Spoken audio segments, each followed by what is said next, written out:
అన్న అందరికీ నమస్తే.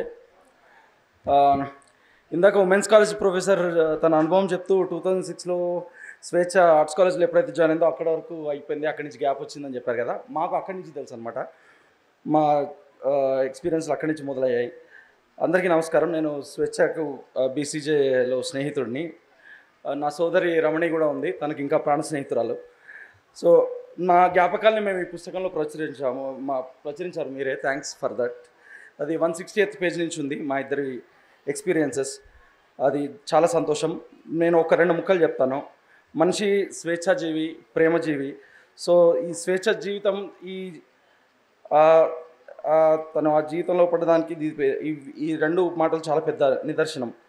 సో మేము దగ్గర నుంచి చూసాం స్వేచ్ఛను, తన పోరాటాన్ని. ముఖ్యంగా మాకు తెలియని తన స్నేహితులకు కూడా మా వైపు నుంచి చాలా హెల్ప్ తీసుకునేది. ప్రేమ జంటలకు పెళ్ళిళ్ళు వాటికి చేయడంలో మా హెల్ప్ తీసుకునేది. ఇంకా ఆదర్శ వివాహాలు అట్లాంటి వాటికి కూడా మేము చాలా అటెండ్ అయ్యేవాళ్ళం. మాకు చాలా హ్యాపీగా అనిపించేది, ఎన్ని ప్రేమలను మేము నిలుపుతున్నామో అనే ఉద్దేశం. అది చాలా గొప్పగా ఉండేది ఆ రోజులు. సో ఆమె తన కుటుంబ విషయాలు కూడా మాతో పంచుకునేది. కానీ ఆమెలో ఏనాడు కూడా మాకు కించిత్తు నిరాశ కూడా కనబడేది కాదు. ఏమాత్రం నిరాశ కనబడేది కాదు అసలు. ఎంత యాతన ఉన్నా ఆమె ఎప్పుడు నవ్వుకుంటూ ఉండడమే కాకుండా అందరినీ చైతన్యపరుస్తూ ఉండడం మాకు చాలా గొప్పగా అనిపించేది. ఒక పక్క ఆమె జీవితం ఒక ఉద్యమం లాగుంటే, మరోపక్క తెలంగాణ ఉద్యమాన్ని తను బలపరిచిన తీరు మాకు చాలా గొప్పగా అనిపించేది.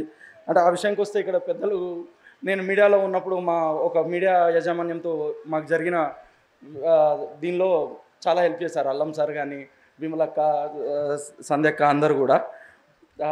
ఆ టైంలో చలో ధూమ్దాం అనుకుంటే అక్క చాలా చైతన్యపరిచేది. ఇవన్నీ రోజులు మర్చిపోలేను. మొత్తం ఇది స్వేచ్ఛ విషయం అయితే, అసలు మాకు ఇన్స్పిరేషన్ ఇచ్చే ఒక ఆమె తను ఇలాంటి పరిస్థితిలో మమ్మల్ని వదిలి వెళ్ళడం అనేది మాకు చాలా బాధగా అనిపించింది. జోహార్లు స్వేచ్ఛ. అంకుల్ అండ్ ఆంటీకి, అరణ్యకి మా స్నేహితులందరి తరఫున డీపెస్ట్ కండోలెన్సెస్.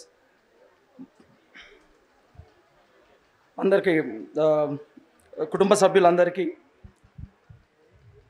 మా ప్రగాఢ సానుభూతి తెలియజేస్తున్నాం.